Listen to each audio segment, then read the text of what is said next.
আসসালামু আলাইকুম। বিগত ৪০ বছরে প্রাথমিক সহকারী শিক্ষক নিয়োগ পরীক্ষায় সাধারণ জ্ঞান থেকে আসা প্রশ্নের আয়োজনে আছেন স্বপ্নের স্কুলের সাথে। বান্দু শহরটি কোন দেশে অবস্থিত? ইন্দোনেশিয়ায় অবস্থিত। বঙ্গবন্ধু বহুমুখী সেতুর বা যমুনা সেতুর পিলার সংখ্যা মোট কতটি? ৫০টি। সতীদাহ প্রথা রহিত হয় কত সালে? ১৮২৯ সালে। কোন মুঘল সম্রাট বাংলার নাম দেন জান্নাতাবাদ? সম্রাট হুমায়ুন। মহাস্থানগড় কোন নদীর তীরে অবস্থিত? মহাস্থানগড় করতোয়া নদীর তীরে অবস্থিত। দহগ্রাম ছিটমহল কোন জেলায় অবস্থিত? দহগ্রাম ছিটমহল লালমনিরহাটে অবস্থিত ছিল। ঢাকা বিভাগে কয়টি জেলা রয়েছে? ১৩টি জেলা রয়েছে। আইফেল টাওয়ার এটি অবস্থিত প্যারিসে। উপমহাদেশে প্রথম স্বাধীনতা সংগ্রাম কখন সংঘটিত হয়? ১৮৫৭ সালে। ক্রিপস মিশন কোন উদ্দেশ্যে এদেশে আগমন করেছিল? রাজনৈতিক উদ্দেশ্যে আগমন করেছিল। লালবাগের কেল্লা স্থাপন করেছিলেন শায়েস্তা খান। নিচের কোন পর্যটক সোনারগাঁয়ে এসেছিলেন?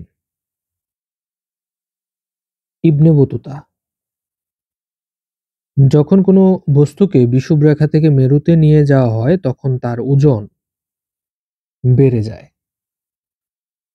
কম্পিউটার হার্ডওয়্যার বলতে বোঝায় কম্পিউটার এবং তার সংশ্লিষ্ট যান্ত্রিক সরঞ্জামকে। বাংলাদেশের চীনামাটির সন্ধান পাওয়া যায় বিজয়পুরে। বীরশ্রেষ্ঠ পদকপ্রাপ্তদের সংখ্যা ৭ জন। সার্কের সচিবালয় অবস্থিত নেপালের কাঠমান্ডুতে। বাংলাদেশে শহীদ বুদ্ধিজীবী দিবস পালিত হয় ১৪ই ডিসেম্বর। মুক্তিযুদ্ধ পরিচালনার জন্য সমগ্র বাংলাদেশকে কয়টি অঞ্চলে ভাগ করা হয়েছিল? ১১টি অঞ্চলে ভাগ করা হয়েছিল। মাঝখানে গোলাকার ছিদ্রবিশিষ্ট একটি প্লেটকে উত্তপ্ত করলে ছিদ্রটির ব্যাস কমে যাবে। বর্ণালীর প্রান্তীয় বর্ণ কি কি? প্রান্তীয় বর্ণ হচ্ছে বেগুনি এবং লাল। বরেন্দ্রভূমি বলা হয় রাজশাহী বিভাগের উত্তর পশ্চিম অঞ্চলকে। সুরমা এবং কুশিয়ারা এই নদীর মিলন স্রোতের নাম হচ্ছে মেঘনা। সূর্য থেকে পৃথিবীতে আলো আসতে কত সময় লাগে? সূর্য থেকে পৃথিবীতে আলো আসতে সময় লাগে ৮.৩২ মিনিট। ১৯৫২ সালের ২১শে ফেব্রুয়ারি তারিখে তৎকালীন পাকিস্তানের প্রধানমন্ত্রী ছিলেন খাজা নাজিমুদ্দিন।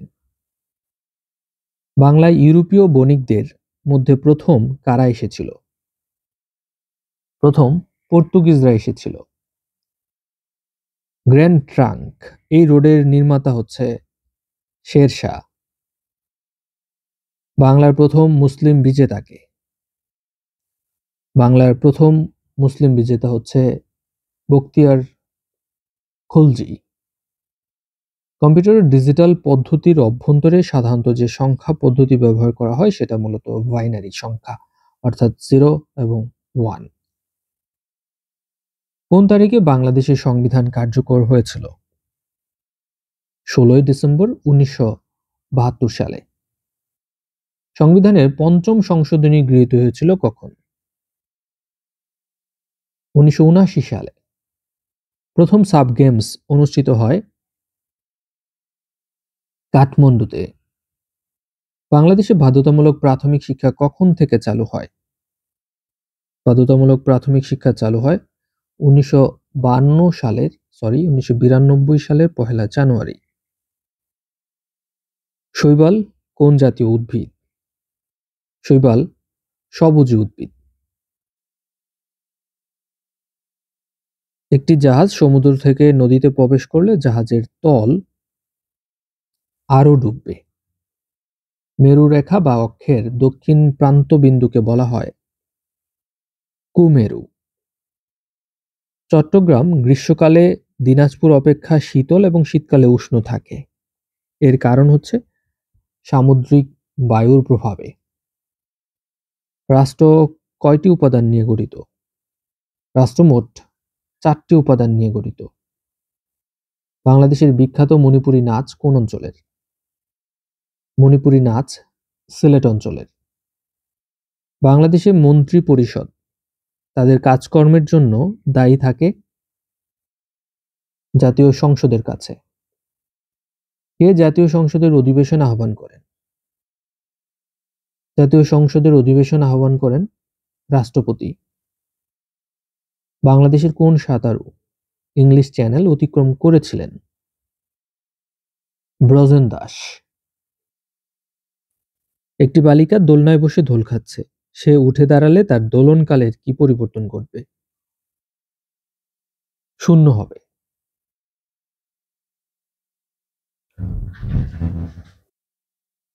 বালিকাটি দোলনা থেকে উঠে দাঁড়ালে তার অভিকর্ষ ত্বরণের মান কমে এবং দোলনকাল বাড়ে। সেক্ষেত্রে উত্তরটি কি হতে পারে?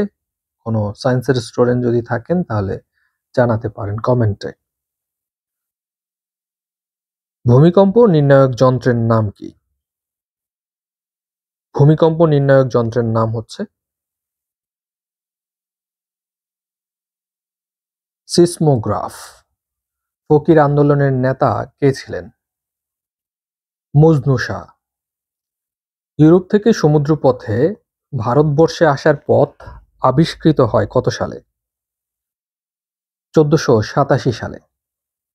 প্রাচীন বাংলার সবগুলো জনপদই একত্রে বাংলা নামে পরিচিতি লাভ করে কার আমল থেকে? সুলতান শামসুদ্দিন ইলিয়াস শাহের আমল থেকে। উপমহাদেশের সর্বশেষ গভর্নর জেনারেল কে ছিলেন? Lord Mountbatten. সুন্দরবন কোন ধরনের বন?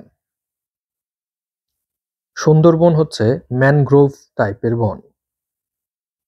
বাংলাদেশের দীর্ঘতম নদী কোনটি? বাংলাদেশের দীর্ঘতম নদী হচ্ছে পদ্মা। আর প্রশস্ততম নদী কোনটি যদি আসে?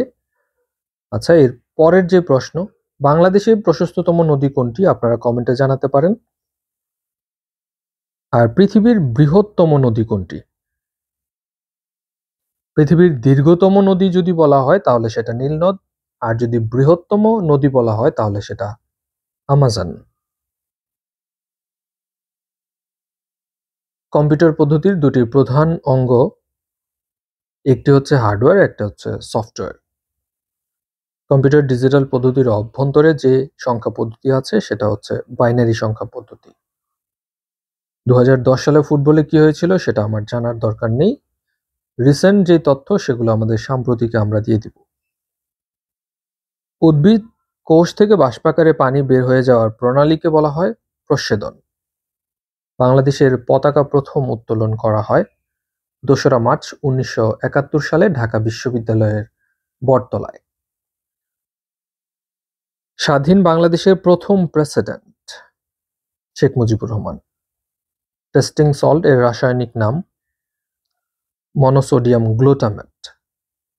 দেশলাইয়ের কাঠিতে কোনটি থাকে না? জিঙ্ক, বেরিয়াম লবণ, ক্যালসিয়াম সিলিকেট, পটাশিয়াম সিলিকেট সব কয়টি? অর্থাৎ এখানে যে প্রশ্ন করা হয়েছে সেই প্রশ্ন অনুযায়ী দেশলাইয়ের কাঠিতে কিন্তু আমরা জানি লোহিত ফসফরাস থাকে, সো এখানে কোনোটিতে না। দক্ষিণ গোলার্ধে উত্তর আয়নান্ত ঘটে কখন? দক্ষিণ গোলার্ধে উত্তর আয়নান্ত ঘটে 22শে ডিসেম্বর।